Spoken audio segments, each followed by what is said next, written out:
The Business of Green with Ray White in association with Discovery Green.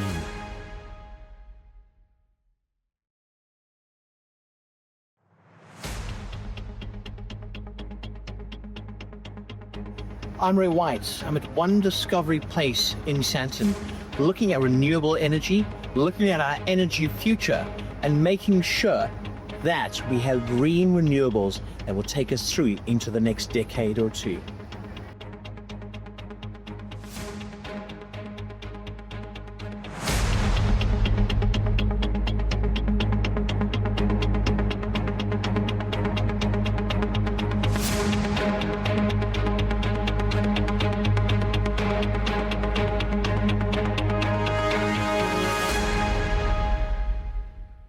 South Africa's population is expanding rapidly along with its energy needs.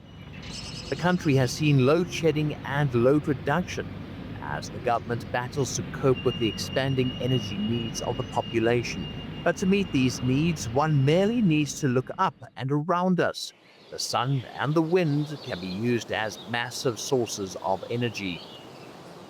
In fact, President Cyril Ramaphosa has set a target that by 2030, 40% of the country's energy must come from cheap, clean, renewable energy sources. To meet this target, the private sector is now in top gear to create the resources to add to the electricity grid. Discovery Green CEO Andre Nepgen says they are developing projects to make a major difference to the country's electricity supply. So we have two renewable energy projects. One is in the Swellendam area in the Western Cape.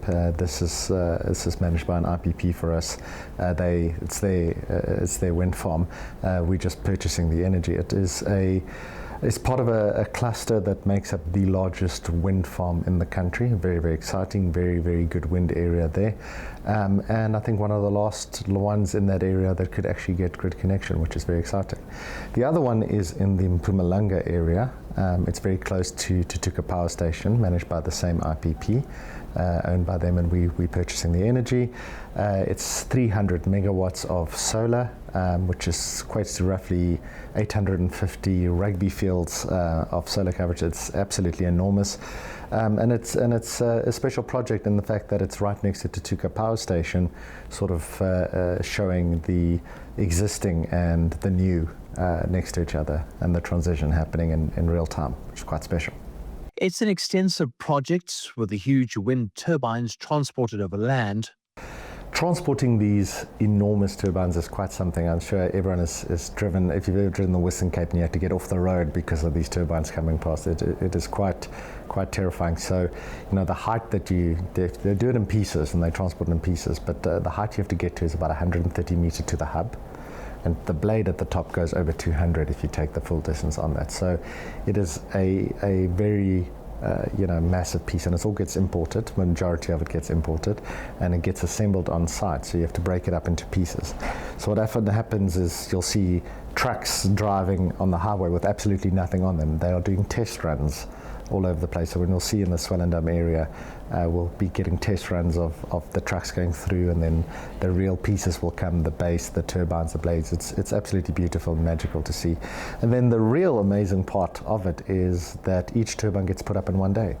So they need to put it up very, very quickly, mainly just because you need to find a day where there's no wind blowing, and you generally build your wind farms in the windy areas. So you actually do it very, very quickly. It's fascinating. And while the cost is high, the returns will ultimately pay out, with the overall advantages set to be felt for decades to come. I think we're starting to see a move. I think we're starting to play a bigger role every time. We're still small in the bigger scale of things. If you think about the amount that gets consumed at any point is between 25 and 30 gigawatts at any point in time. Our generation capacity is about 0.45 at this point in time of that. So it is a drop in the ocean, and the amount of renewables that still need to be built. So I do think it adds a decent amount, when all these plants are firing at full force. It's half a stage of load shedding, if we still, take that out. But I think we're really scratching the surface of where we need to go. We have some of the best solar and wind resources in the world, in South Africa. So I would really, I think we're just really at the starting point, so we can get to a few gigawatts. The advantages for industry look set to be immense, with many factories already turning to renewable energy. Atlantis is sort of one of the largest energy block manufacturers in the world. Actually, it's a little bit hidden in the city. I don't think a lot of people know what a critical part of the global economy they actually play in the truck engine block part. So they have done a combination actually. So we've got them on as clients to provide them long-term wheeled energy, while at the same time they have put on some of their own on-site generation, and the combination of which, and I think this combination really works, is that we were able to get to a very, very high percentage, close to 90% of the electricity is going to be renewable, which I think is sort of a great outcome for them. They're an international company with global, part of the Daimler Truck Group, so they're a critical part, and there's a emission reduction agenda, there's a cost reduction agenda, and that 90% really helps them out. So the first two projects that we've signed energy contracts for were with IPP called Red Rocket. They've been very successful in the REAP rounds. Those are the rounds that they sell directly to Eskom through a government guarantee. They've been very successful. They've done wind and solar projects, and we ran a process through which we identified them as having two very strong projects for our first two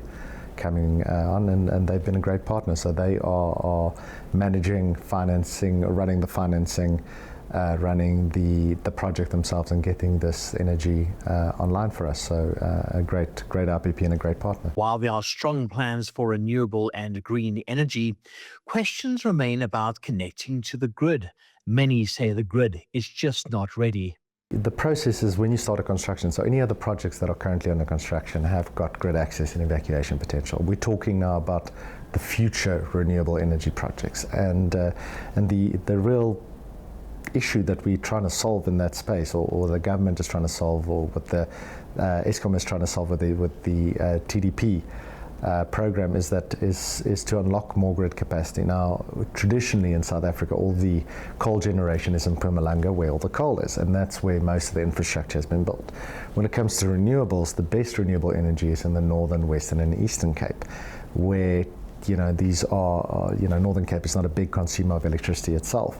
So, the grid infrastructure and the grid build really has to shift to that side. And there's a plan now to build out on that side, because that's where you can build out a lot of renewables. But these things take time. They take enormous amounts of investment.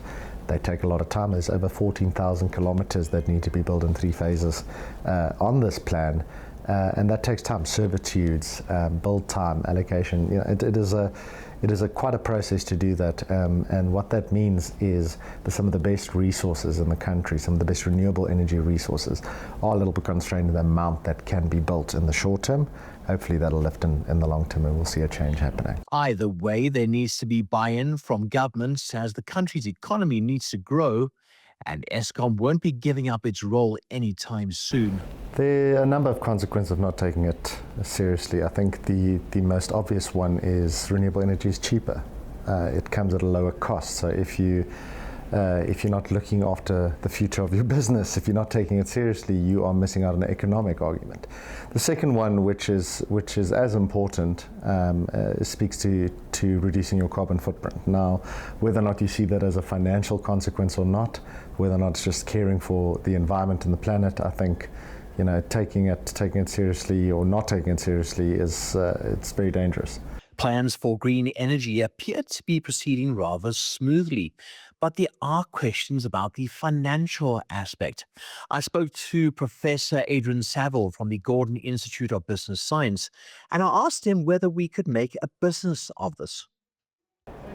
You could make billions out of any business. So, if the proposal is we've got a fantastic business because it is based on renewable, I don't think that that's a business model, because that's easily copyable. Umpteen other people could come along with the exact same idea of we're going to do renewable. So what is it about the renewable component that is distinct, unique, uncopyable? It might be a cost advantage, of course, and cost advantages are nice to have, but not real competitive advantages. So rather than obsessing about it is renewable, I think the point of distinction is, what is it that this renewable energy business will do that is A, sustainable, B, a cost advantage, but C, unique, difficult to copy. Now you're onto something, and that's what we would call a business model. Electricity itself is a commodity. You could sell it to neighboring countries. Again, you could build up quite a viable business here. Yes. Now, from a South African perspective, it's worth remembering history here, or being reminded of history, that South Africa has historically a couple of competitive advantages, economic competitive advantages, as a broad economy. The first is agriculture. That's the long legacy. The second is mining. And the third is the infrastructure that supports those industries. And I'm making specific reference then to energy infrastructure and transport infrastructure.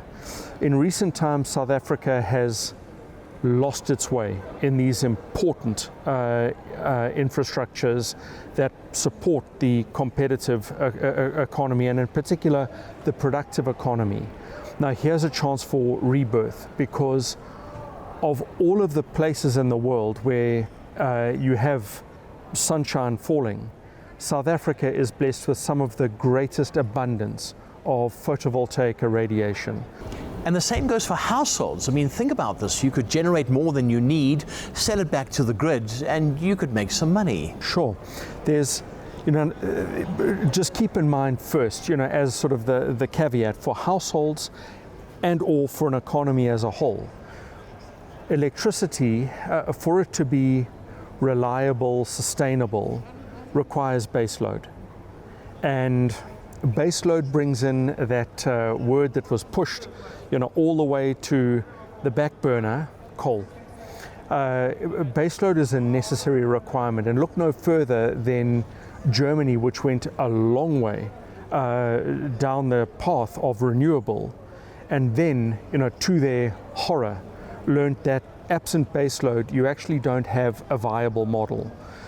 So for the moment, certainly for the moment, based on the technologies that we have, the ability to store, distribute, generate, based on the existing technologies, I think the question isn't, how do we get off coal, but rather, how do we have an appropriate portfolio which uses coal to the lowest possible extent, given the damages and the negative spin-offs of non-renewable.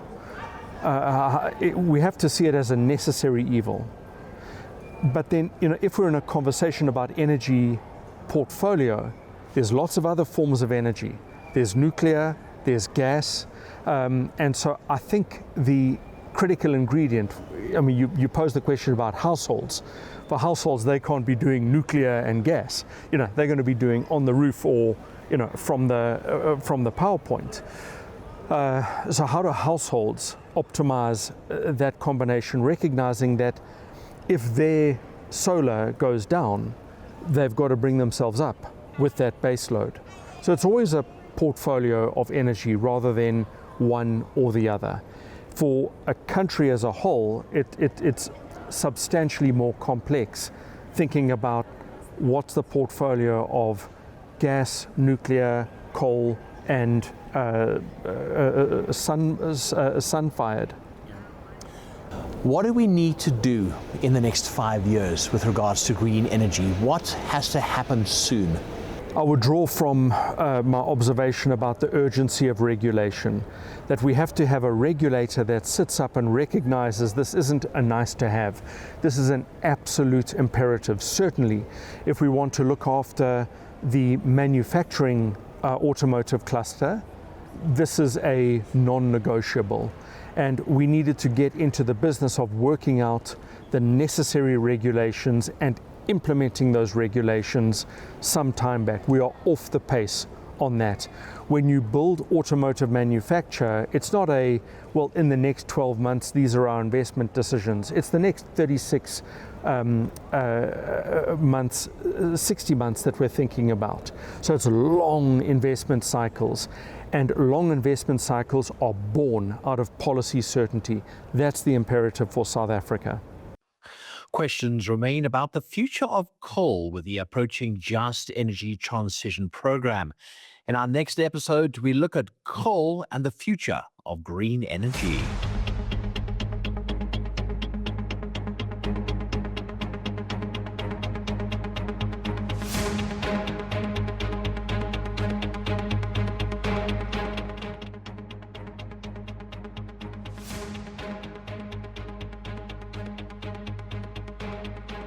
In association with Discovery Green.